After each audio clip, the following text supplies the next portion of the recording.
Buenas tardes, bienvenidos de nuevo a las aulas y jornadas culturales de la Falange, que creemos que tiene que ser un antídoto perfecto contra este disparate que es la ley de la memoria histórica.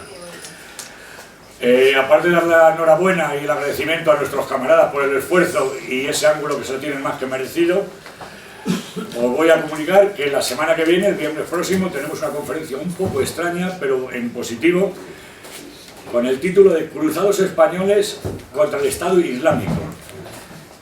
Tenemos falangistas allí luchando voluntariamente contra el Estado Islámico y con el Sagrado Corazón puesto en el pecho. O sea, como esta gente los cojan, no los van a decapitar, los van a hacer carne picada. Y se lo están jugando por la cultura del Occidente. Va a ser con un vídeo, con diapositivas, interesantísimo. Me figuro que tendremos algún chivato del CSIC metido por aquí, a ver si pueden coger alguna información sobre esta gente, pero como no lo sabemos, no va a pasar nada. Bueno, pues hoy tenemos un hombre de la casa, un historiador de la casa. Gracias a él nos hemos enterado de muchas cosas de la historia de la Falange. Pues hablar de José Luis Jerez es tanto como hablar de la Falange. Entonces voy a decir unas pequeñas pinceladas sobre él. Es doctor en Derecho, licenciado en Ciencias Políticas y Económicas, en Sociología, cursando la especialidad de Antropología Social y en Ciencias de la Información en la rama de Periodismo. Está en posesión de la Orden Imperial de Jugular Flechas, casi nada, y de la Orden de Cineros, entre otras condecoraciones. Entre sus obras podemos destacar Falange, Partido Fascista, Ramiro de Ramos, Revolucionario Místico, Falange Imperial, Crónica de la Falange Toledana, La Falange del Silencio. Son innumerables, me vi ya los últimos, Barras y Flechas, Historia de la Falange en Cataluña, La Falange bajo el vuelo del Cóndor y Falange Española del Aljonsa en Chile. Hoy, aparte de la conferencia, para el que no lo sepa, hoy es el día que hemos nacido políticamente, hace años, 4 de marzo. Hasta entonces estábamos preñados por la JON y por la Falange, pero hoy se alumbró lo que es una doctrina que yo creo que a todo el mundo que la hemos podido conocer nos enamora. Y puesto en boca de José Luis Jerez, bueno, va a tratarse de dos cosas. Una parte la fecha histórica y la otra, pues la presentación del libro, que está a 35 euros en la calle, pero aquí he hablado con el editor, con el camarada Enrique, como nos quiere mucho, nos hace un cariñito y nos lo deja en 30 euros. Ese cariño está hablando con José Luis. José Luis no se gana un duro con los libros, todo lo deja para las obras que tengan que ser menos para él. Motivo más que suficiente, aparte por su valor intelectual, por este valor tan sentimental y este esfuerzo que también están haciendo junto a los pocos camaradas que editan los libros de esta sin par belleza. Tenemos que rascarnos un poquito la mosca y comprar el que pueda, claro, el que no, no se lo va a llevar. Hacer el esfuerzo y ahora, José Luis, a tus órdenes. A las tuyas, Carlos. Bueno, me ha presentado Carlos como un hombre de la casa, que comúnmente se suele decir que es un hombre de la cantera, que nombre más horrible, la cantera, el que está picando las piedras. Yo preferiría simplemente que hubiera dicho, hoy está entre nosotros José Luis Jerez, que es un hombre de la Falange. Con eso sería mi mejor carta de presentación, mi mejor identidad y a lo que he dedicado mis mejores afanes en mi larga ya existencia. De todas maneras, deciros que esta tribuna es un poco también, pues, anómala, Carlos. No es un reproche. No es un reproche. Estamos orgullosamente de ser raros. Hace una semana yo venía a esta misma aula, a este mismo ciclo de conferencias, donde dos conferenciantes hablaban sobre un mismo tema. Y hoy va a ser algo también más de locura, donde un solo conferenciante va a hablar de dos temas distintos. O sea que, digo para que veáis un poco el ritmo que nosotros mismos nos imponemos a esta santa casa. Antes de empezar a deciros, porque yo, claro, mirad, hay una cosa que lo tengo muy claro. Esta es mi casa, que es la casa de la Falange. Y nadie en su casa invita a sus amigos, o a sus camaradas, o a sus correligionarios, para darles una conferencia. O sea, eso sería, vamos, el delirium tremens. Y mira, precisamente os he invitado a que vayáis a casa pues para que voy a hacer aquí un monólogo, un soliloquio, y voy a daros, vamos a plantearos una conferencia sobre cualquier tema. Eso no lo hace nadie. Precisamente porque estoy en mi casa, porque estoy en la casa de la Falange, que la considero como propia, es por lo que yo voy a dar una charla. una charla de mis años juveniles, una charla de mis años primitivos, una charla sobre dos temas. Uno que fue, como tú hubieras dicho, sobre la fecha que hoy nos cobija, 4 de marzo, que no se nos olvide a nadie, apuntadla a todos en vuestro calendario, en vuestra agenda, en vuestro teléfono móvil, vamos, decídselo a vuestros amigos, es que el 4 de marzo es la fecha esencial de la Falange, y ahora vais a ver por qué.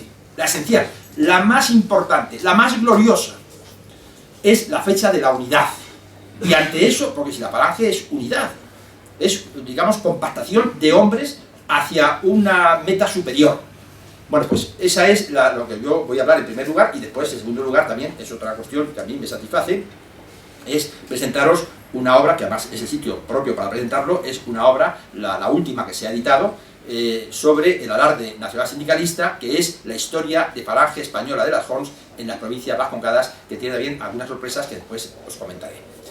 Pero antes de empezar a comentar y a hablar sobre el tema que hoy nos convoca, quiero rendir un público homenaje al cuadro de honor de la Falange, a los hombres que durante 12 días han estado sentados en el banquillo por defender la unidad de España.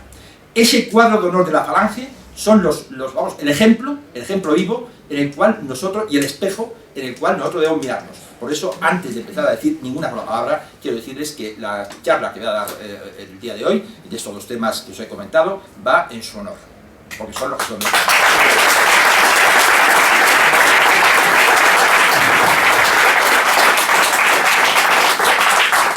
4 de marzo, Valladolid, total nada, Valladolid, la cuna de Felipe II. O sea, hay que pensar el mapa, el sitio, el lugar, las circunstancias. Ese día, la Falange vivió una de las efemérides más importantes y más gloriosas del calendario falangista.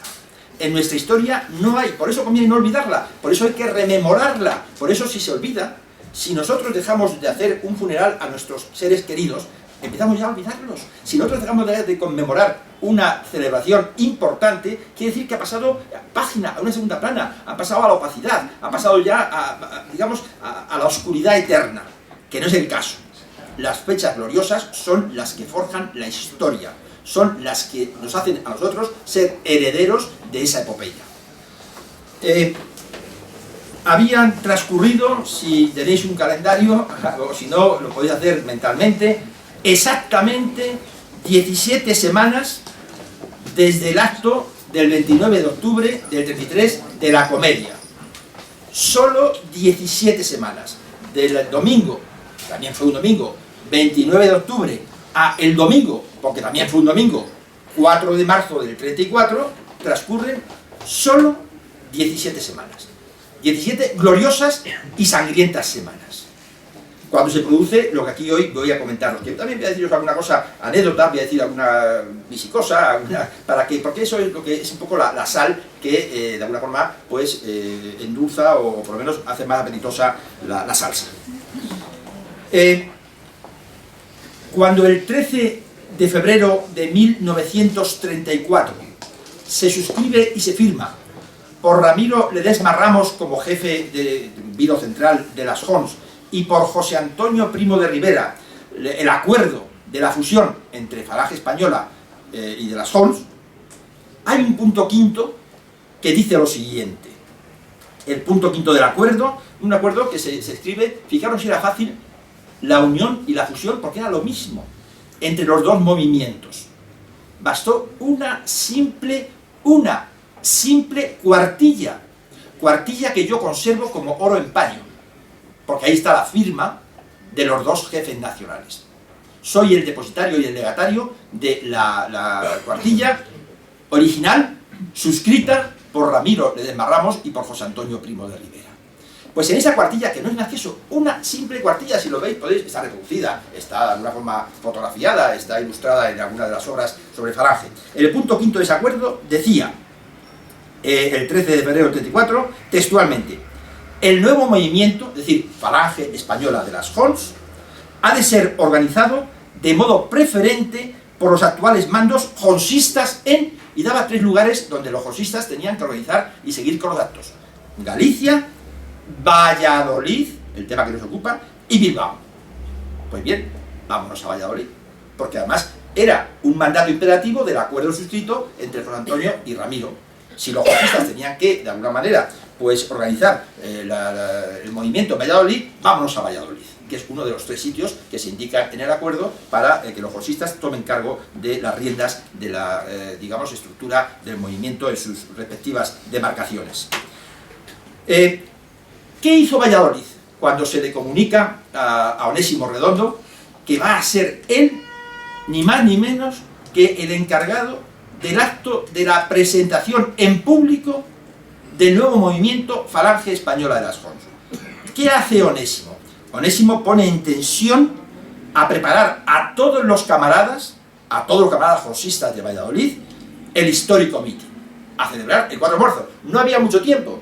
A él se lo comunican pues a la semana o así, de cuando toman el acuerdo de hacerlo en Valladolid, pues tenía 10 días para organizar el acto, el soberbio mitin en el cual van a ocurrir cosas extraordinarias y fantásticas, como vosotros hoy me vais a acompañar a recorrer en ese periplo. Por tanto, toda la organización jonsista tensó el arco, se puso en guardia, se puso en tensión para realizar y llevar a cabo una propaganda súper intensa y súper eficaz por los resultados que se obtuvieron aquel día. Lo primero que había que hacer era buscar el sitio donde celebrarlo. No era fácil. Eran tiempos duros de la República. La Falange perseguida. Muertos en la calle. Asesinatos de nuestros camaradas. Las Jons también eran peleonas, porque en Valladolid, cuidado, nos han dado el ejemplo de lucha y de combate. También conviene leer un poco lo que fue la historia de las Jons, para ver dónde la juventud era bizarra, era aguerrida, era, valiente, era como se debe ser. Claro, en esas condiciones, convocar allí, además en Valladolid también, Valladolid era un feudo de las izquierdas. Valladolid en aquel momento era un feudo de las izquierdas, y había que, naturalmente, pues, plantarles cara. ¿Dónde hacer un acto semejante? Pues hombre, en la sala, en el escenario de mayor capacidad. ¿Cuál era? El Teatro Calderón. Y eligen y alquilan con el esfuerzo de todos, sin ayuda de la Nacional, que tampoco tenía un céntimo, alquilan para ese día, a las 11 de la mañana, y además hacen, en la imprenta de Afrodisio Aguado, de Palencia, hacen pues unas simples octavillas coloreadas. Yo tengo una octavilla original de las que se lanzaba por los pueblos, cosa rara, porque ese tipo digamos, de efímeros o de pequeñas cosas no las guarda nadie. Uno coge una octavilla de una cosa ecuatorial y vamos, está deseando llegar a la primera papelera para lanzarla a la papelera. Bueno, pues yo conservo en mi archivo una de las octavillas, además, curiosamente, de color morado. La que tengo yo, se hicieron octavillas de todos los colores, donde venía grandioso mitin de no sé qué, de Falange, y hablarán, bueno, pues Julio Ruiz de Alda, aviador, José Antonio tal, diputado, o sea, los que iban a intervenir. Pero era simplemente el anuncio del lugar, del sitio y de las personas, los oradores que iban a intervenir ese día. Se alquila el Teatro Calderón, como digo, por ser el no más en la ciudad. Es un edificio impresionante, que da 4 calles, ¿vale? Es una, bueno, pues puede albergar fácilmente 2.000 personas en el interior de ese, que ya son personas, para un teatro. Es posiblemente el mayor teatro de Castilla. Lo primero que hace Onésimo, que esto a lo mejor no lo sabéis, o a lo mejor sí, a lo mejor es que yo ya, como soy como los abueletes, que repito las cosas 20 veces, y pienso que la gente no lo sabe, y se lo repito una y otra vez, y siempre digo lo mismo. Pues lo primero que hizo Onésimo Redondo fue encargar, ¿qué encargó? La confección de la primera bandera de Falange Española de las Jons. O sea, la bandera más vieja, la bandera más antigua, la bandera más noble, la bandera más castellana y falangista que tiene nuestro movimiento, se confecciona en Valladolid precisamente para ese día, para esa jornada, para ese acto, para ese mitin. O sea, eso fue, digamos, ¿quién cose esa bandera? Nuestras camaradas, las hermanas de nuestros camaradas, las madres de nuestros camaradas. O sea, allí no es una bandera industrial. Y además, esa bandera, que es, como digo, la más antigua de Falange Española de las Jons, Desde aquel día pasó a ser lo que se llamaba en los movimientos revolucionarios europeos la bandera de la sangre. ¿Por qué? Porque es que cuando se termina el acto, ya lo veremos un poco más adelante, salen a la calle y se encuentran ¿con qué? Con disturbios, desórdenes, agresiones, peleas, tiros y muertos. Hombre, buen sitio, buen lugar, buen momento para, digamos, la inauguración de esa bandera.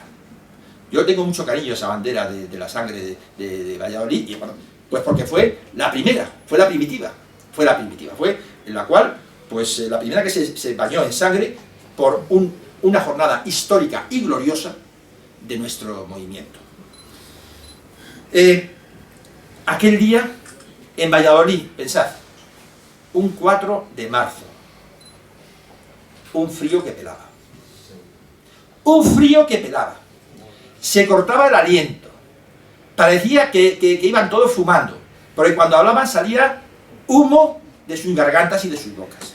O sea, frío pero frío, porque en Valladolid, que es un frío húmedo, es lo que trae consigo, y además en esa planicie castellana, que no hay más que cuatro chopos ahí, pues muy dispersos y muy digamos, desangelados, pues claro, cuando hace frío, se siente el frío, se nota, cala en los huesos.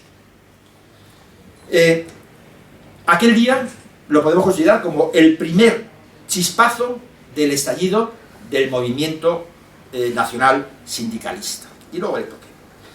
Fue, como os he dicho antes, la presentación en sociedad de la fusión entre Falange Española y las juntas de ofensiva nacional sindicalista. Fue, a lo largo de toda la historia de la Falange, el único acto público en el que intervinieron todos los triunviros de la Falange. No hubo ningún otro en el que interviniesen en el mismo acto, en el mismo sitio, en el mismo discurso, en el mismo lugar, los tres máximos representantes del triunvirato central de la Falange. Es decir, allí se dieron cita José Antonio Primo de Rivera, Julio Ruiz de Alda y Ramiro de Parramos. Y ya, para rizar el rizo, naturalmente, el anfitrión, el caudillo de Castilla, el jefe de la Junta de Valladolid, Onésimo Redondo Ortega. No se volverían jamás en adelante a repetir un cartel, un elenco, unos oradores, ni unas voces tan autorizadas como las que se pronunciaron el día 4 de marzo en Valladolid. Ahora ya, para no hacer el acto todo así, pues como muy así, muy histórico y demás, un poco de anécdotas. Onésimo estaba descompuesto. Pero descompuesto. Y decís, ¿por qué? Si tiene que estar lleno de alegría. Descompuesto de alegría, pero no por el acto. No por el acto que lo estaba. Como digo, puso en tensión, hecho tensión el arco. O sea, aquello se movilizó todo el mundo. Aquello era, vamos, fue no va más. El día 3 de marzo, es decir, la víspera, el día anterior, se le ocurre a Merceditas San Bachiller ponerse de parto. O sea, fijaros lo que es, con la que se le venía encima al pobre Onésimo Redondo y la responsabilidad que había asumido, que venían digamos, toda la cúpula, toda la gente importante, todo lo que era, además había gente de provincias, autocares, había que organizar las comidas, había que organizar no sé qué, todo, los hoteles para reservar las plazas, o sea, todo lo que se lleva en sí un acto, encima su mujer diciendo, oye, que cada 15 segundos me da un retorcijón, que viene el niño. Fijaros lo que es, estaba crucificado, llevando a su mujer a no sé qué, llamando al médico. Aquel día nació Pilar Redondo Sanz Bachiller, porque la primera hermana nació en Oporto. La primera, vamos, Mercedes, la mayor, había nacido el año anterior en Oporto, donde estaba exiliado Onésimo. Aquí venía también niña, Pilar. Pues fijaros cómo estaría el pobre Onésimo, que el día de la víspera, bueno, pues su mujer dando a luz, con las parteras, pero o sea, el pandemonio, ¿Qué le ocurrió a Onésimo? Os puedo certificar que Onésimo pasó toda esa noche sin pegar el ojo.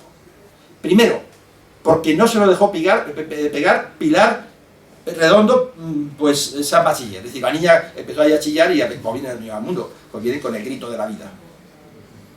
Y segundo, no pudo pegar el ojo pensando en la responsabilidad que había asumido de que todo saliese bien, de que no hubiera fallos, de que aquello fuese todo como un cronómetro, como nos gusta a los falangistas que resulten los acontecimientos que consideramos históricos.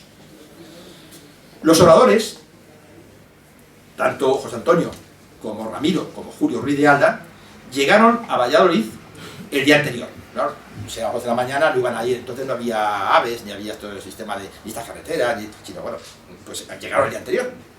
Y se hospedaron en el Hotel de Francia. El Hotel de Francia era el hotel quizá mejor de la ciudad, que todavía existe, todavía funciona. Yo, bueno, cuando voy a Valladolid, todavía me voy a tomar allí un café, vamos, descafeinado, lo puedo tomar. Voy a tomar un café a ese Hotel de Francia, simplemente por pensar que, digo, por estas puertas entraron el día 3 de marzo nuestros mejores camaradas.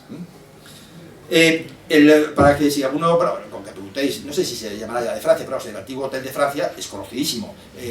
Está al lado de la calle Santiago, o sea, muy cerquita de la iglesia de Santiago. Entonces la iglesia de Santiago y la calle Santiago es la arteria principal de Valladolid. No tiene pérdida, o sea, eso no hay digamos, sitio de eso. De Madrid, de nuestros camaradas, ¿cuántos fueron? Sí, la calle Santiago es la que va desde la Academia de Caballería. No, de Caballería. De caballería. No me rectifiques, legionario. De la Academia de Caballería a la Plaza Mayor. Bueno. Como digo, la expedición que salió de Madrid ese día fueron 50 camaradas. 50 camaradas. Y van, pues claro, los acompañantes de José Antonio, pues un gente que tiene interés en ir, los primeros tal, o sea, de Madrid aportó la falange de Madrid a la, digamos, a la grandiosidad de ese acto, 50 militantes. Al día siguiente, claro, era las 11 de la mañana, hicieron el trayecto que separa, que es corto, porque Valladolid, bueno, pues lo que es el centro de la ciudad, pues como todas las ciudades castellanas, está la iglesia, la Plaza Mayor, y alrededor pues un poco la catedral o lo que sea, y alrededor pues las callejuelas, las plazas, las plazoletas. Bueno. Al día siguiente se levantaron y hicieron el trayecto, breve, se tarda 6-7 minutos, andando a pie, no más, entre el hotel y el teatro a pie. Y hay también una anécdota curiosa que le va a dar pie a José Antonio a la entrada de su discurso. Cuando se le reconoce, porque claro, a José Antonio se le reconocía a la legua. Pero a la legua, un caballero español, un aristócrata y un hidalgo de la talla de José Antonio no pasaba desapercibido, igual que al coleta violeta por indeseable y por guarro, se le ve por el olor y por la vista desde lejos. A José Antonio, por todo lo contrario, se le conocía a la lengua. Bueno, le dijo, ¿qué le pudo decir uno de los socialistas? Porque claro, aquel día los socialistas estaban recogidos en la Casa del Pueblo fundamentalmente. Habían agrupado, querían armar la Marí Morena, aquel día, digo, no, este día va a ser sonado para los fascistas, porque le llamaban fascistas y con mucha honra, de serlo. Pues estaban, como digo, están caídos todos, pero algunos estaban por la calle, pues, paseando, un poco así, controlando, a ver cómo estaba el ambiente y demás. Y cuando pasa Juan Antonio caminando con sus camaradas, le dice, le saluda a uno allí con el gesto así agresivo de la República, que le dice, fascistas, salud y revolución, con esa voz aguardentosa, de cazalla, de carajillo, que tienen todos los mierdas de los socialistas.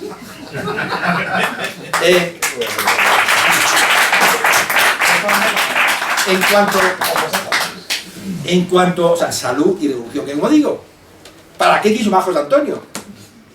Llegó al teatro y sus primeras palabras, cuando empezó a hablar, dijo, oiga, viniendo para acá, para ofenderme, para tratar de lacerarme, me han dicho salud y revolución. Hombre, me han dado un piropo, porque eso es justamente lo que quiere la falange, salud y revolución. Mal le salió, porque además, como digo, le dio la entrada perfecta. Dijo, me han dicho esto, si creen las izquierdas que eso nos ofende, han dicho aquello que todos aquí, los que estamos reunidos, estamos de acuerdo. Porque todos queremos salud, naturalmente, y revolución. Pero la revolución nacional. Bueno, Dijo en su introducción Juan Antonio, cuando se presidente este de Salud y Evolución, dice: vosotros seguís siendo esclavos del banco que os aprisiona con sus anticipos e intereses usurarios. Por eso queremos salud, para hacer frente a la esclavitud financiera que, naturalmente, asfixia a los trabajadores honrados en España. Hoy y ayer. ¿Quién no tiene una hipoteca? ¿Quién no tiene, digamos, un crédito? ¿Quién no tiene un préstamo? ¿Quién no tiene una deuda con los usureros judaicos bancarios? Todos. Pues dicen, bueno, entonces hay que liberarse. Por eso necesitamos tener salud, precisamente para combatir esa usura. Y también, naturalmente, hace falta la revolución, decía Antonio, para conseguir una España grande y libre. O sea, que le dio justamente, vamos, se la pusieron mejor que al rey. ¿Cuántos asistieron ese día al acto del Teatro Calderón? 3.000 camaradas. Dividido por tercios. Un tercio, es decir, más o menos, no había nadie contando a los camaradas, pero por la fotografía, los documentos gráficos, el testimonio de la gente que estuvo, hay algún camarada de los que estuvo y que habló, pero yo pienso que se no vio bien todo el tema, y que dice de los oradores, que digo que había 10.000, no hubo 10.000, o sea, hubo 3.000. Lo digo, rectifico, bueno, yo no voy a decir quién dice lo de 10.000, lo dice Ramiro de Marramos. Bueno, quizá llevado por la euforia, vio mucha gente, no había visto Ramiro, que no reunía pues, más que pequeños núcleos, pequeños grupos de revolucionarios, claro, vio allí toda una masa de gente que tal, dijo, bueno, aquí hay 10.000, bueno, pero fue su entusiasmo más que la realidad. Yo puedo decir que aquel día pudieron haber unos poco más, unos poco menos, pero se puede establecer como 3.000 la cifra de los camaradas que asistieron al acto del Teatro Calderón. Bueno. Y lo decía, por tercios. Un tercio, es decir, 1.000 de los asistentes, la mayor parte de labradores, gentes con la bilba puesta, fumando pues tabaco de liar, vamos, estos que van, o sea, el clásico campesino, labrador y agricultor de Castilla. 1.000 de los pueblos castellanos, de donde habían mandado o lanzado esas pequeñas octavillas que os digo, que además era papel Biblia. La octavilla, claro, era ese papel Biblia tan finito, fijaros la escasez de medios y lo que quería hacer, pues ya a miles y miles, iban tirando pues por los coches que harían, que fueran o tal, bueno, pues 1.000, digamos, movieron, cuando vieron aquella octavilla, se movilizaron 1.000 de los campos de la propia Valladolid y de las zonas tal. 1.000 de las principales capitales de provincia que asistieron allí. Es decir, allí fueron gentes de Madrid, 850, Bilbao, de Bilbao fueron 2 autobuses, el primero lleno y el segundo semicompleto, pero vamos, para la gente de Bilbao.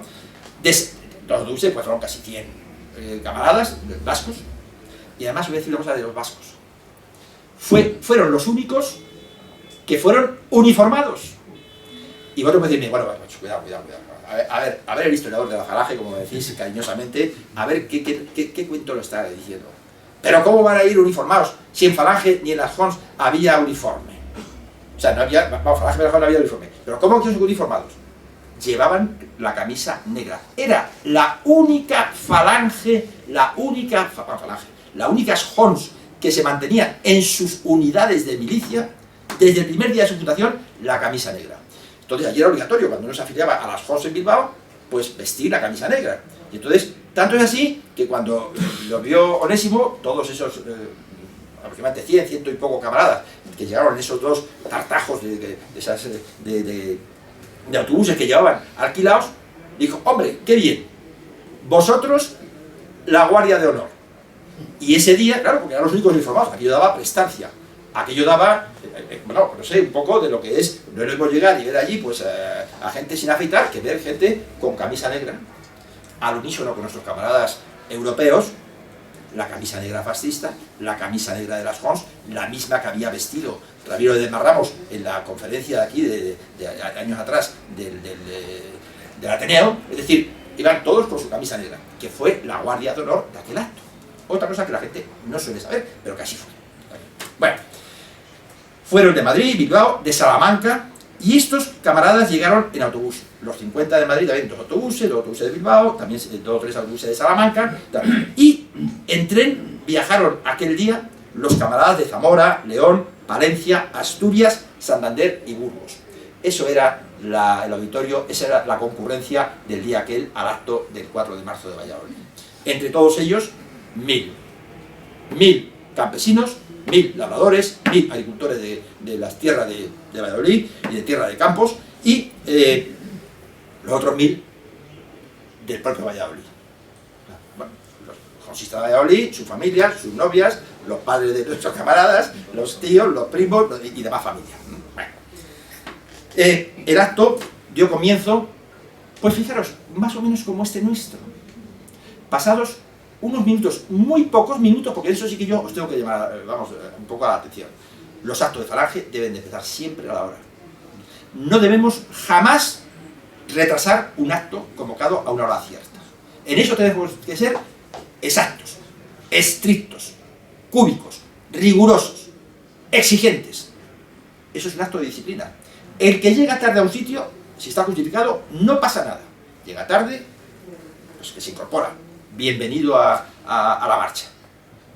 Pero que la gente, digamos, que cumple, tenga que estar al albur de los perezosos para que se inicien los actos, ni hablar. A ver si tomáis nota de esa. Bueno, en este acto también. Eran las 11 y 5 o 6 minutos, no más, no llegaba a las 11 y 10, cuando ya los camaradas, los oradores, entraron por la puerta principal y recorrieron por el pasillo central de butacas, desde la entrada a la sala de lo que es el auditorio del teatro, hasta el escenario. Aquello fue un bosque de brazos en alto. Y además, la primera que hace entrada al frente de nuestros camaradas fue la bandera. Allí llevaron la bandera, la única que había, era la única que existía. Bueno, allí no había bandera, en Falange de Badajoz no había ninguna.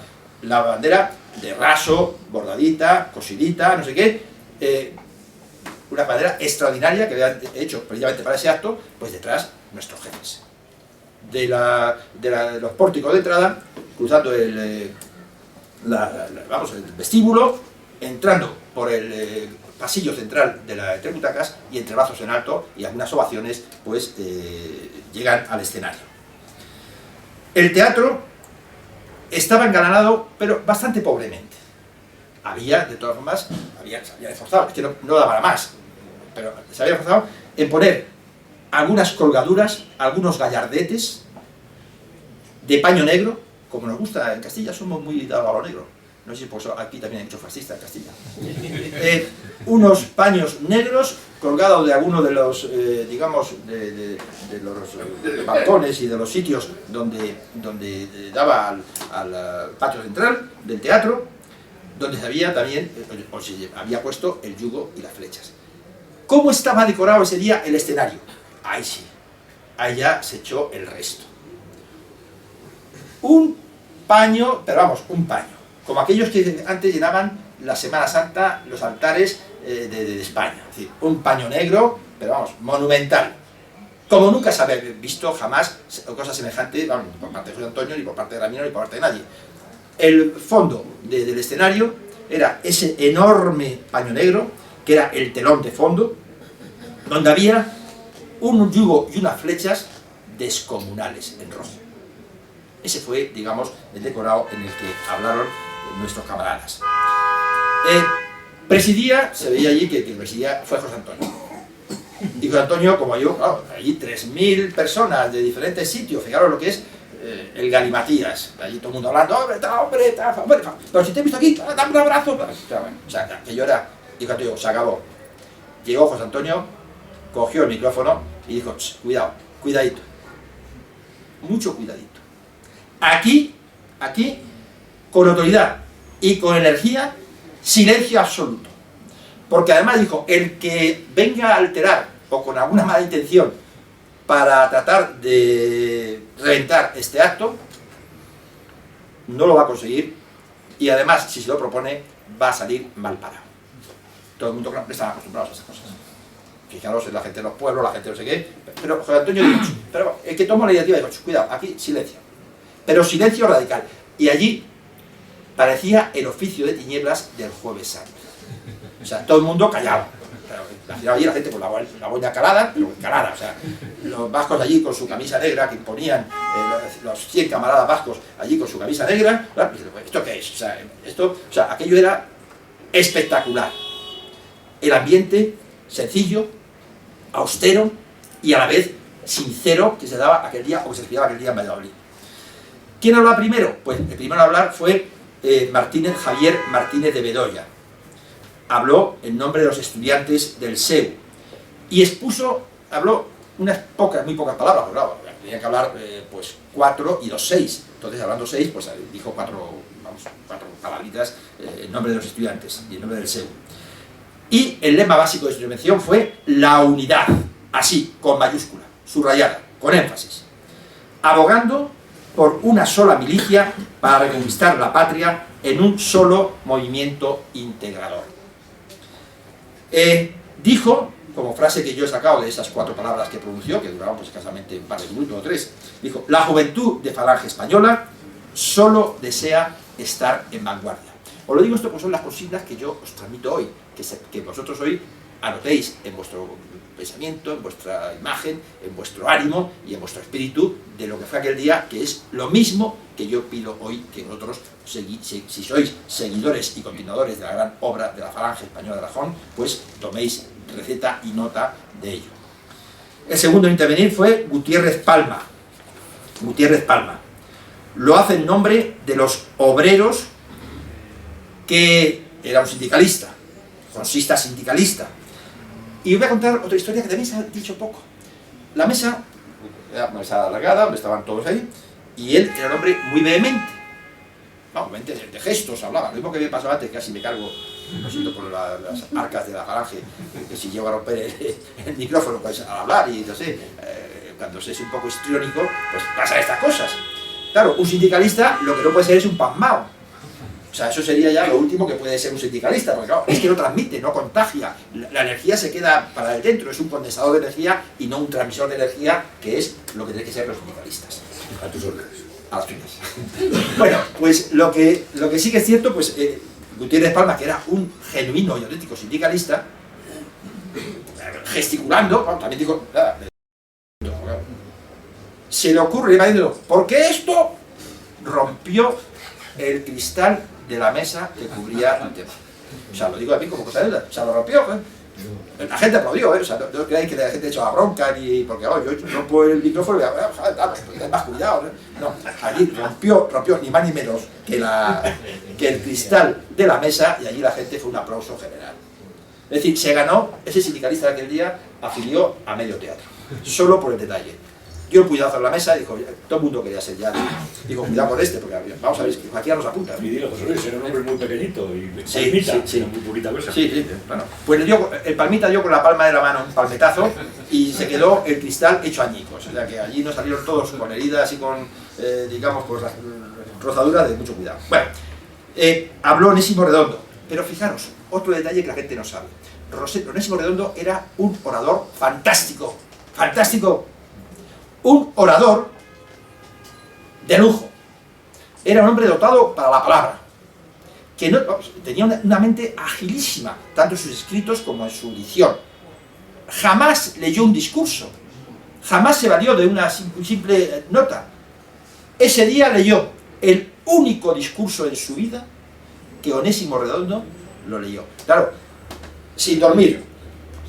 La niña llorando con la madre, y la madre ahí, pues, que si bien, que si no, que si sí. O sea, toda la noche con la inquietud, tal. Él cogió sus cuartillitas y leyó sus cuartillitas. Y además, después Onésimo reconoció, y yo lo he oído del testimonio de sus más íntimos, que dijo, me siento avergonzado. Bueno, hizo un discurso extraordinario, como todos los suyos, pero él dijo, me siento avergonzado. Bueno, para un heredor, dice, ha sido el peor discurso que me ha salido en mi vida. Bueno, ese fue Onésimo. Lo dijo allí en el petit comité, cuando ya se terminó todo, ya se calmó, y ya la niña dejó de llorar y la dio en el biberón, en el pecho, pero no en el Parlamento, sino en su casa, como Dios manda. Bueno, pues la cuestión está, Onésimo dijo, bueno, lo leyó, o sea, es otra anécdota del día. Seguimos. Fijaros lo que dijo en su lectura. Onésimo, a mí que me gusta mucho, yo soy un admirador de Onésimo hasta las últimas consecuencias. Es decir, para mí Onésimo fue un hombre extraordinario en todos los sentidos. Yo estuve durante 2 años de mi vida, voy a decir una revelación personal, 2 años de mi vida recorriendo todos los pasos de Onésimo Redondo. ¿Dónde estuvo? ¿Dónde se acostó? Cuando estuve en Portugal. Yo tengo un pequeño apartamento en Portugal, en el mismo lugar que se llama Gulpillares. No para que vayáis, sino para que no vayáis. Gulpillares, que Gulpillares es la gruta del lobo, la cueva del lobo, que es, bueno, se llama Miramar, ¿no? Allí está el Señor de la Pedra, hay un monumento metido en el mar, unas rocas, hay una ermita, un sitio precioso, un sitio idílico, ¿sabes? Bueno, pues allí estuvo Onésimo, que entonces era un pueblo de pescadores que tenía escasamente media docena de casas de pescadores, sus redes y tal, o sea, lo que había entonces. Bueno, pues yo tengo justamente, yo sin saberlo entonces, cuando tuve que comprarme, porque yo viví 5 años en Portugal, pues me compré allí una casa donde vivir, un apartamento donde vivir, y justamente cuando dije, pero hombre, esto ya está predestinado. Me voy a comprar la casa, con lo grande que es Portugal, en el mismo sitio, en el mismo solar, en el mismo sitio, en Gulpillares, en la cueva del lobo, que estaba Onésimo Redondo. Con él me han pasado cosas de estas, vamos, no os cuento porque si no parece otra novela. Bien, y os voy a decir por qué me gusta Onésimo Redondo. Onésimo Redondo, los meses anteriores a este acto de la comedia, venía proclamando, con antelación al acto, la valentía, fijaros lo que proclamaba, la valentía y la sinceridad, como norma de conducta. Y su grito en Valladolid, por lo cual él gañitaba y por eso atraía gente, digamos, gallarda, era ¡viva la revolución social! Ese grito era demoledor, o sea, era lo que él luchaba. Había escrito en aquella situación disgregadora de España, porque cuidado, que el problema de la desunión y de la independencia y de la ruptura de España no es actual, no es moderno. Entonces era igual o peor. Bueno, pues Onésimo Redondo había escrito para combatir a los separatistas. Voy a leer literalmente, como Onésimo Redondo aquel día. Voy a leer. Preparad las armas, decía a sus camaradas. Aficionados al chasquido de las pistolas, acariciad el puñal, haceros inseparables de la estaca vindicativa. ¿Está claro, no? Sí. Haceros inseparables de la estaca vindicativa. Porque, y lo razonaba, no es que era un loco, decía, que era el mejor, uno de los mejores abogados de la ciudad, ¿no? Era un hombre con una capacidad portentosa, era un abogado extraordinario, un letrado, porque decía Onésimo, donde hay un grupo antimarxista con la estaca, el puñal y la pistola, o con instrumentos superiores, hay un Ajons. Así de claro, con 2 narices. A mí no faltan 2, con una de sobra, ¿eh? No, eso ya lo tengo también muy claro. Pero lo que sí que es cierto, que era nítido, meridiano y transparente. No hacía falta decir muchas cosas más. Decía, en sus palabras, anteriores al acto de Valladolid, estos jóvenes vienen a pedir el primer puesto entre los hombres, para seguir argumentando. La situación de España es convulsiva, es situación de guerra, exactamente igual que hoy. Estamos en una situación convulsiva, que no nos damos cuenta, pero estamos en una situación de guerra, lo que vamos a ver o no. Es una guerra subterránea, y muchas veces de cuando en cuando sacan la patita, pero es una situación de guerra, vamos. España está expuesta, decía en lo que estaba manifestando Onésimo, España está expuesta de una manera próxima a una catástrofe anarcoseparatista. Está expuesta a una sola y triste idea, la de destrozar a España. Este peligro es cierto, continuaba diciendo. Este mal es inminente, igual que ahora. Se nos va España de las manos. Y en el Teatro de la Comedia, que volvió a repetir esos argumentos, los mismísimos, casi literales, se preguntaba, porque claro, dice, este hombre no está poniendo la situación, pero ¿dónde está la respuesta? porque qué fácil es denunciar una situación y pintar un cuadro de lo catastrófico, todo está muy mal, aquí no sé qué, los catalanes, los vascos, los chorizos, los corruptos, lo otro, lo demás, ya, el paro, tal, los maricones de aquí de Chueca, que a veces, un día hay que hacer, no sé, hay que hacer ir con el FLI, o sea, no sé, hay que humillar aquello, un día, porque aquello es una guarida de guarros, ¿no? De ahí viene guarros, de guarida. Bueno, decía como, digamos, os voy a dar las claves para hacer frente a esa situación. Se preguntaba, y así preguntó en ese escrito que llevaba, que leyó, ¿qué nos toca hacer frente a este peligro que nos amenaza? Al peligro del separatismo y de la ruptura y del quebranto y del cuartelamiento de España. Decía Onésimo, no tengo fe ninguna en los partidos políticos. ¿Y vosotros? ¿Tenéis alguna fe en los partidos políticos? Frente a esa situación, lo estamos viendo. Es decir, es que lo mismo, fijaros que son palabras literales que están en el discurso de Onésimo, que si aún no tenéis la paciencia de buscarlo, pues lo vais a encontrar. Dice, no tengo, decía Onésimo, fe ninguna en los partidos políticos. Y decía más, hay una conjura contra el ser de España. ¿No estamos viviendo también nosotros una conjura contra el propio ser de España? Es que lo mismo, la historia se repite, es cíclica, es cíclica. Como decía Onésimo, hay que formar con la juventud una milicia dispuesta a servir a España. Hay que hacer la revolución a la que antes había referido, antes de Onésimo, Ruiz de Alda. Hay que lanzar una voz de reconquista, lo mismo que nos dice Andrino en sus discursos, que parecen, digamos, pues tomados, y a lo mejor no lo ha consultado, pero parece estar en sintonía de pensamiento y de unidad con Onésimo Redondo. Hay que lanzar una voz de reconquista. Esto es un grito de independencia para recobrar la patria perdida, porque hoy no tenemos España, es que no tenemos España. No podemos inscribir a nuestros hijos donde puedan estudiar español. Hay que no sé qué, no podemos izar la bandera de España en muchísimos... O sea, es que hoy no tenemos España, lo diremos cuando lo diremos, no tenemos España. Entonces tampoco. Hay que oponernos y para ello sacrificaremos, si es preciso, nuestras vidas. Y lo decía digamos, con fuerza, porque además él el 24 de julio de 1936 dio su vida por defender esos valores en los que creía. Es decir, que no lo decía por decirlo, no era un brindis al sol, no era una frase bonita, no, era, digamos, una frase pues, que estaba dispuesto a cumplir como la cumplió. Decía Onésimo, no tenemos patria, no tenemos España, vamos a reconquistarla. Eso no es cuestión de partidos, es cuestión de milicias y de disciplina. Fijaros, la reconquista de España no es cuestión de partidos, es cuestión de milicia, y lo digo porque, perdonadme en esta charla mi reiteración, pero como estoy acostumbrado a dar clase en la Universidad Española, donde por debajo de las cejas asoman las orejas de burro, pues claro, lo tengo que repetir muchas veces para que alguno se pudiera enterar de algo, aunque yo suelo hablar siempre clarito en las cosas que siento y llevo en mi corazón y en las cuestiones lógicas de mi formación profesional. Nada, fijaros lo que decía Onésimo aquel día, nada ni nadie nos detendrá. La unidad, este es nuestro signo. Bueno, pues con este no podía deciros más frases, el discurso bastante amplio, no voy a hacerlo, no quiero pasar por más situación. Ya creo que con lo que él da, hace el cuadro y pone la solución. Y por tanto, dice, con este mitin, como podéis imaginaros, comenzó la reconquista de España, porque apeló a la perseverancia.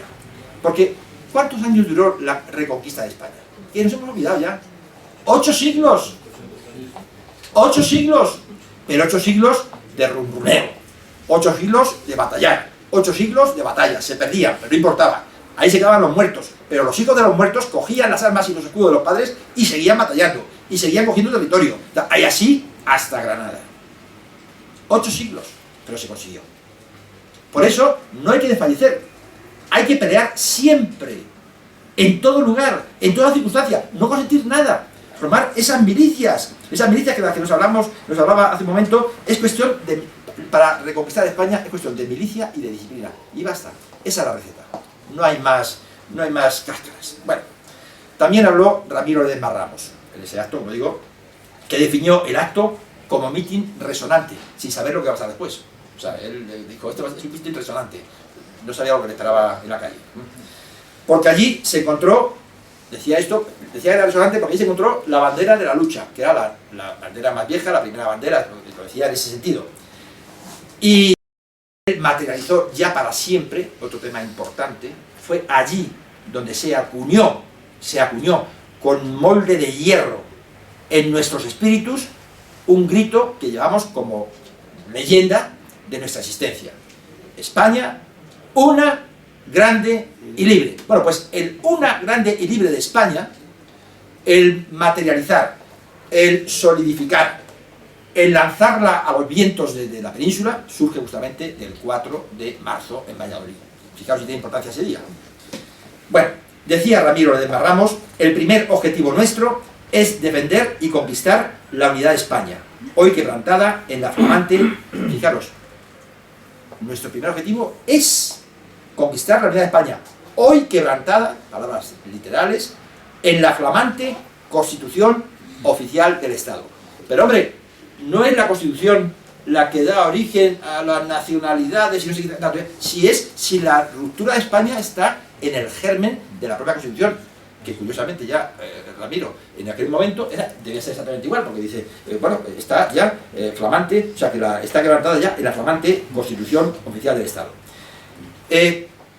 Y daba también la receta para aflorar o para superar esa crisis. Decía, España es una, así, con fuerza, con mayúsculas, España es una, ¿a que no sabéis por qué? Que si lo asumimos, se acabaron los complejos. A ver, ¿por qué puede ser española? No hables tú a la vez, porque el que voy soy yo.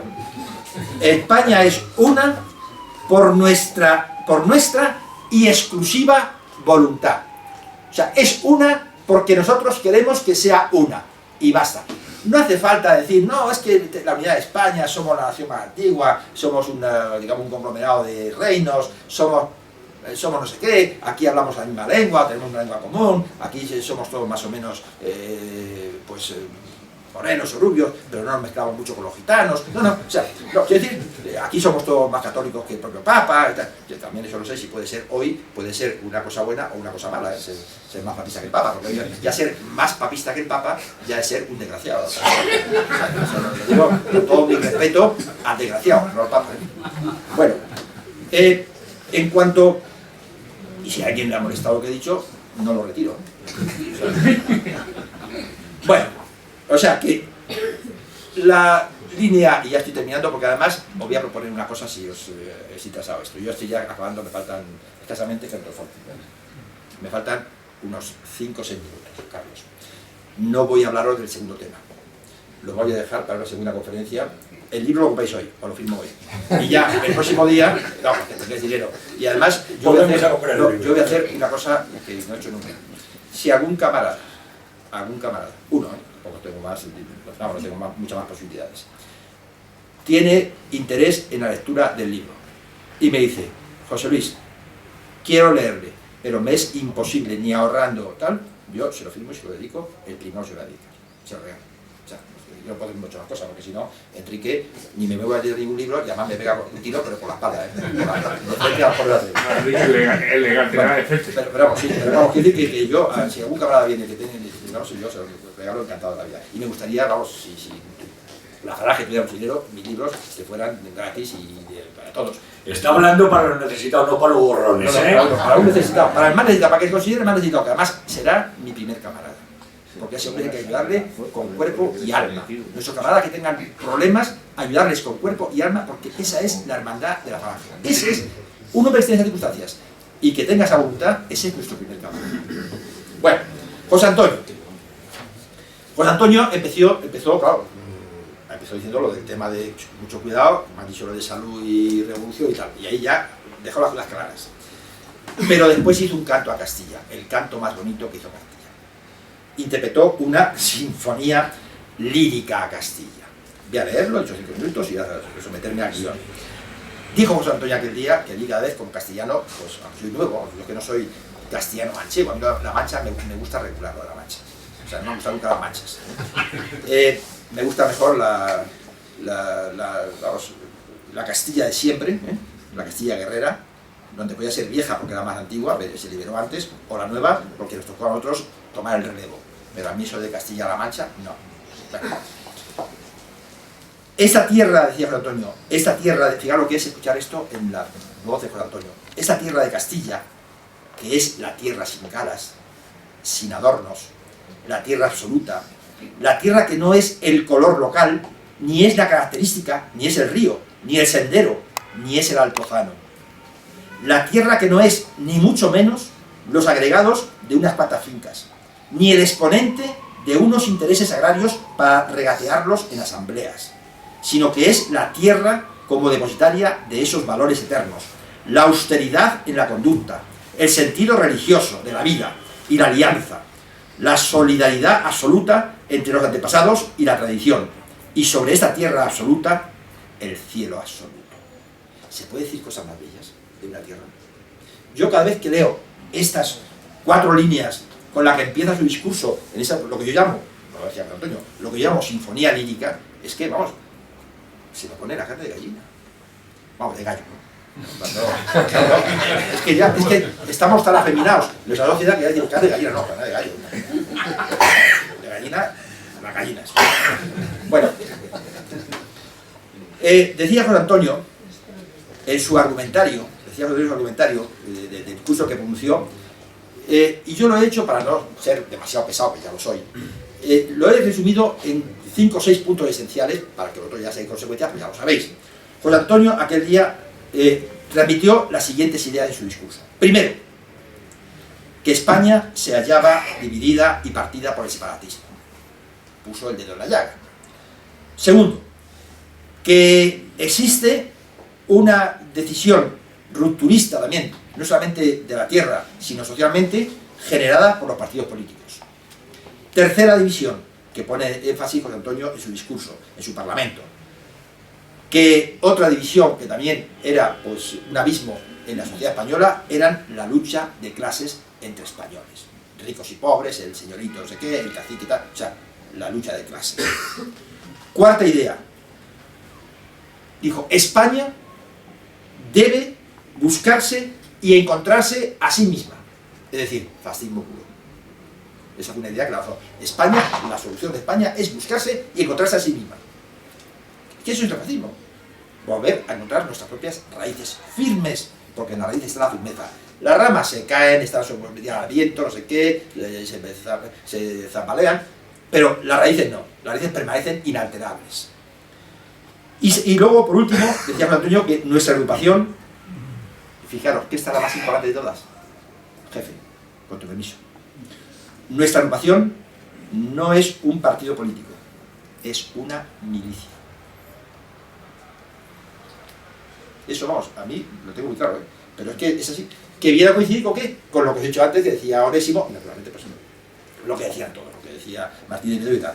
Bueno, Julio Ruiz de Alda decía que las ideas esenciales de su discurso fueron, en aquella jornada, fueron las siguientes. Primero, Julio decía, Julio no era orador, Julio era, vamos, el antiorador, o sea, aburría a las ovejas.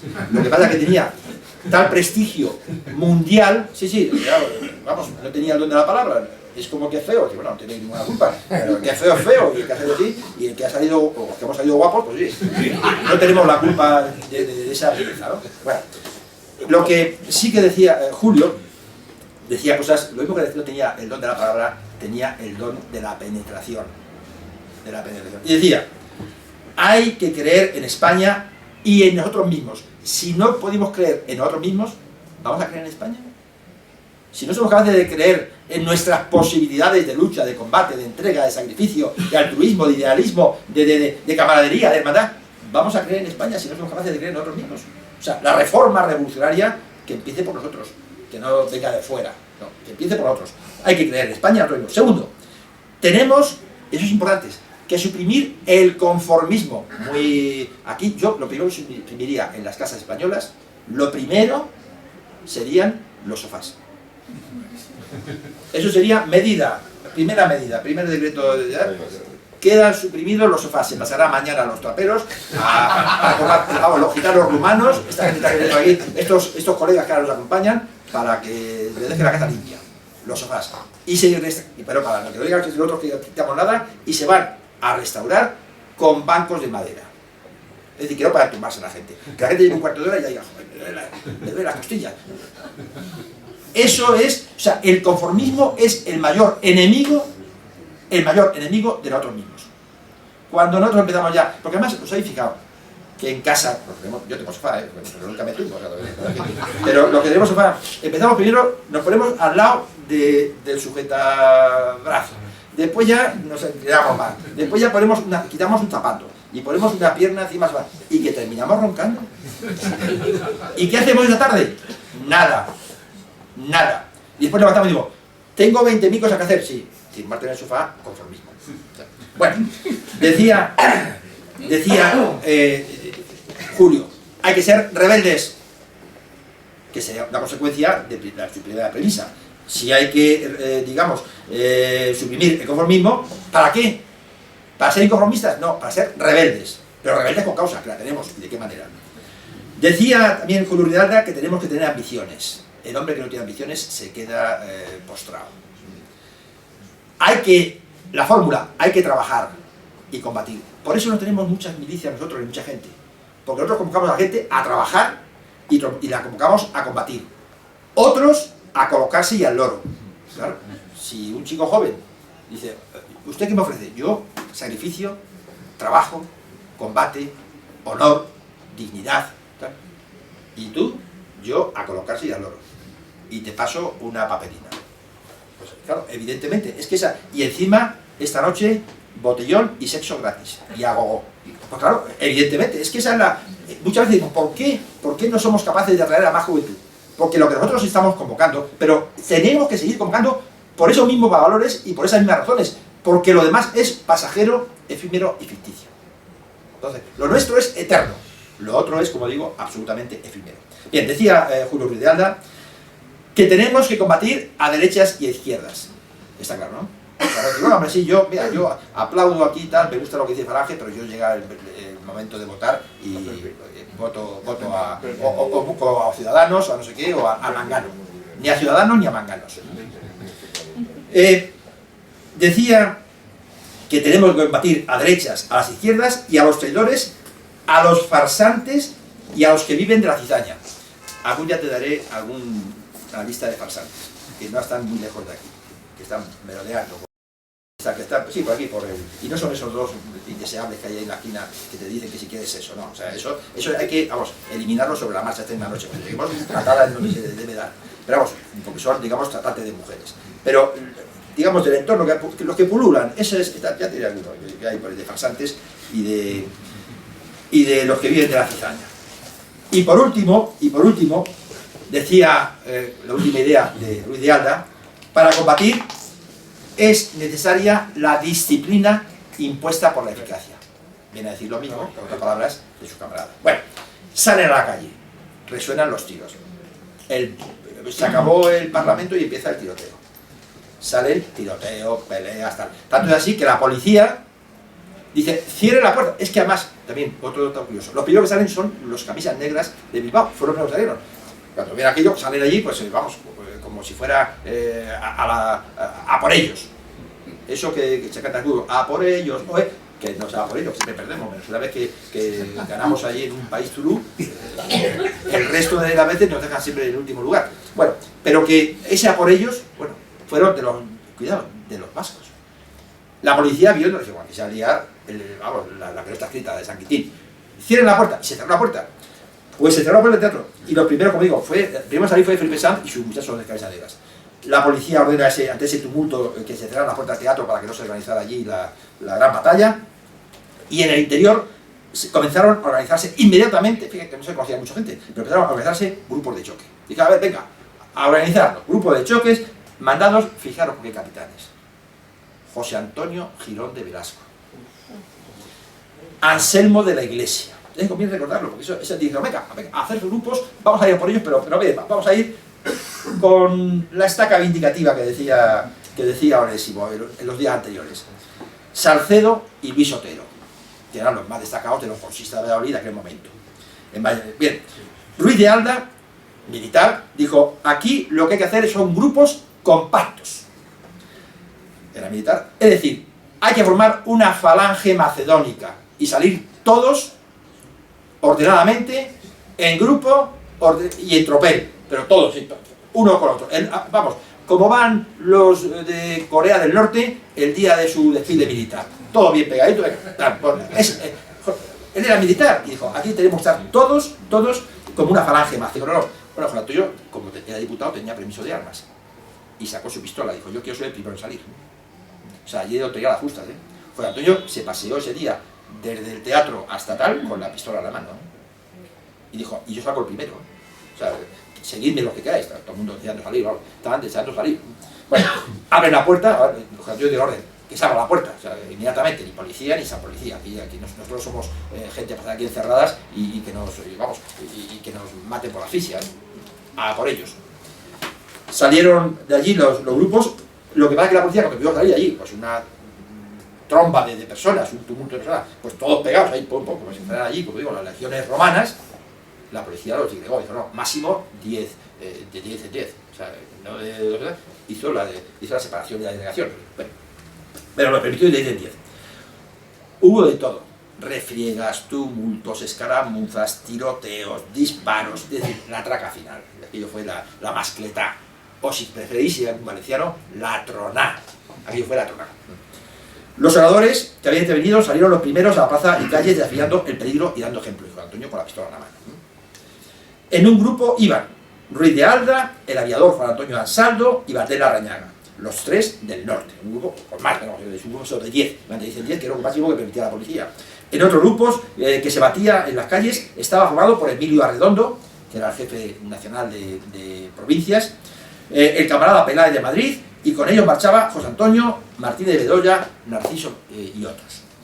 En el grupo de Emilio Arredondo, este grupo fue herido de un disparo que le alcanzó en la pierna derecha. Un disparo de los socialistas, le dispararon, y Arredondo, que era un comandante mayor ya, con cierta edad, era jefe nacional de provincias, le dispararon y se le atravesaron la pierna. Tuvo suerte que no fue un tiro, pero la pierna derecha le quedó ahí desgarrada. Claro, el llevarle ese día a la Casa de Socorro pues era un peligro, porque había que atravesar calles, no sé qué, plazoletas, lucha. Fijaros que es una lucha callejera, vamos, aquello era no la calea borroca, aquello era la Segunda Guerra Mundial en el cerco de Stalingrado, ¿no? Entonces, aquel día dijo, bueno, pues el Juan Antonio dijo, a ver, ¿quiénes sois médicos? ¿Tú eres médico? Pues vente conmigo. Y llevó a los médicos del partido, se lo subió a su habitación que tenía en el Hotel de Francia, y allí José Antonio y los 2 o 3 médicos que había de la falange ayudaron a ponerle una venda, vamos, a hacer las primeras urgencias, la cura de la compañera. Bien. José Antonio después escribiría un artículo nada más llegar, que se publicó 2 días después en el Semanario Fe, dedicado a Emilio Arredondo, al jefe de provincias, y le dio, dice, en nuestra milicia, le agradecía su gesto y haber estado herido y derramar más su sangre, y dijo, en nuestra milicia no hay puestos sedentarios. Lo digo para los que piensen que nuestra milicia es estar allí en los carteles de invierno. No, en nuestra milicia no hay puestos sedentarios. Bien, Girón iba con José María Gutiérrez de Castillo, que vosotros lo habéis conocido. Pues Girón, en el mismo grupo que iba Girón, claro, iba José María, porque José María era muy chiquitín, o sea, era muy peleón, muy bravo, muy no sé qué, pero era, vamos, tan pequeño como Gutiérrez Palma o más. O sea, el que había conocido a José María era Chemari, vamos, es que nunca se llamó José María, Valladolid. Tú dices José María Gutiérrez de Castillo, no saben quién es. Y dice Chemari, ah, sí, Chemari, el chiquitín. Bueno, ese era José María, pero quedándola se quedaba de solo. Orísimo Redondo formaba parte de la escuadra donde estaban Sánchez Mazas y Anselmo de la Iglesia. José Antonio sale del teatro, pistola en mano, y escribe, si en el teatro os he leído la sinfonía lírica, en la calle escribe la sinfonía heroica. ¿Claro? Se abre paso hasta y además ayuda digamos, a consolar y a vendar y a ayudar con los médicos a su camarada Arredondo. Aquel día cae mortalmente herido un joven estudiante de medicina, asturiano, de Pravia, Ángel Abella, que ni había estado en el teatro, ni era falangista, ni nada. Era un chico joven estudiante que iba por la calle Zopico de Valladolid, ¿no? Y allí 8, pero claro, iba bien vestido. Eran estos asturianos que iba bien vestido de bien, iba con una corbatita, tal vez. Claro, ese tiene que ser facha, con corbata. O sea, por eso yo aquí me la pongo, pero aquí me la quito. Aparte, ese tal. Por eso hay que acostumbrarse a llevar corbata. Para que vean corbatas por todas partes. Porque esto, que es un símbolo croata, es un símbolo que la gente lo mismo, la pena es que ya no se usa sombrero, pero hay cosas que teníamos que volver a reivindicar. El sombrero, decían después de la guerra, los rojos no usan sombrero, y es cierto. Y segundo, la corbata. El hombre tiene que llevar corbata porque es un signo de distinción.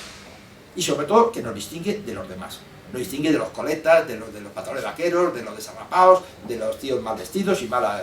Por eso digo que, vamos, tú ves a un señor es que además vas a cualquier parte, llevas tu corbata, vas bien vestido y te tratan de diferente forma, el funcionario.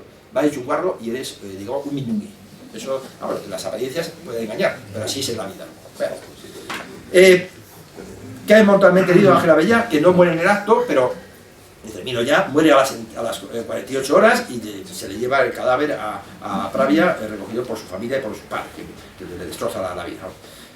El almuerzo de los camaradas en estas circunstancias fue al aire libre, los que se reunieron, los que no volvieron inmediatamente, pues fue al aire libre en el campo, pues un bocadillo, una tortilla, la tartera, o en fin, lo que le habían preparado, lo que veían cada uno, pues fue así se llamaba, esos eran los banquetes de la Falange, ya inclusive el día más glorioso de la historia de la Falange.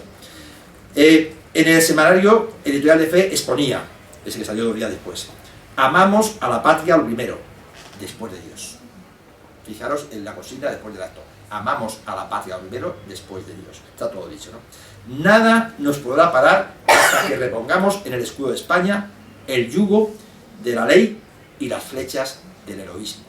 Lo tenéis en el número de Falange Española de la época, el 34, como digo, 48 horas después del acto de... y ahora voy a deciros lo último. Fue a partir del acto del 4 de marzo, que esto va a gustar si termino, porque es una forma de terminar en plan de camaradería. Fue el 4 de marzo de aquel año, cuando José Antonio, viendo la traca final del acto, viendo el comportamiento de todos, ricos y pobres, aviadores y menesterosos, jóvenes y mayores, dijo, en Falange se acabó el usted. Desde entonces somos un poco más hermanos. Y el tuteo fue impuesto como consecuencia del día más grande que ha tenido la Falange Española hasta el día de hoy en su historia. Muchas gracias.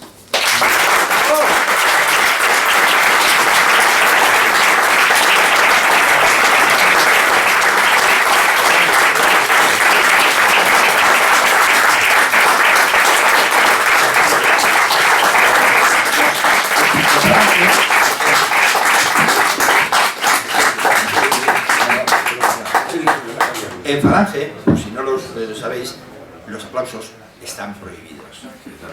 Es decir, los aplausos están prohibidos. Vamos a ver si aprendemos la norma del estilo. Es que los aplausos son... y además, antes también en la iglesia nadie se aplaudía al cadáver, pues ya en una iglesia como si fuera de Gran Hermano.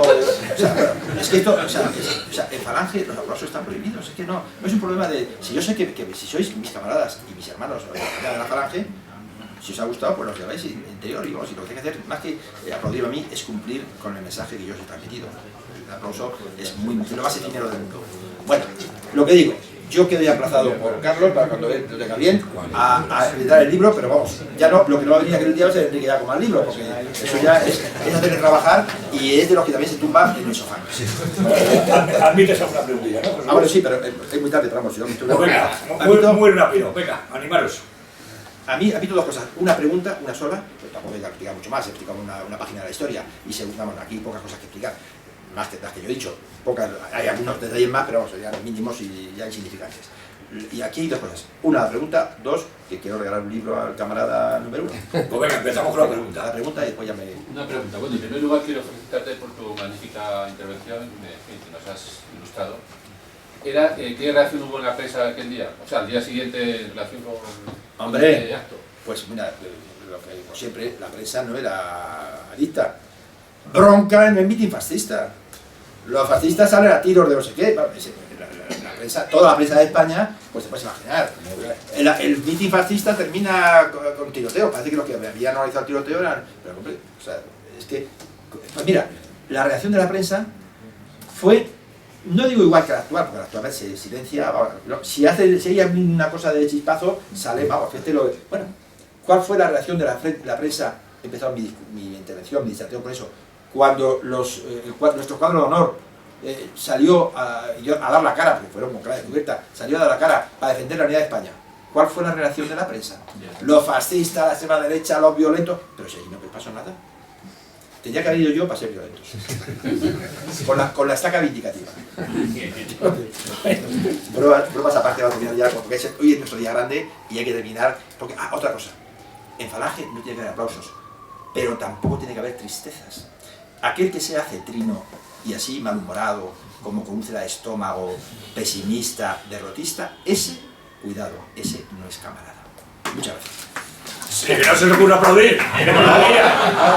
Bueno, os recuerdo que el viernes que viene la conferencia de Germán Muñoz, cruzados españoles contra el Estado Islámico. Y ahora, pues, sin aplaudir, vamos a comprar los libros y que nos los dedique el camarada José Luis. Muchas gracias a todos. A mí sí que me podéis aplaudir, ¿eh? A ti no. Y regalarme un sofá.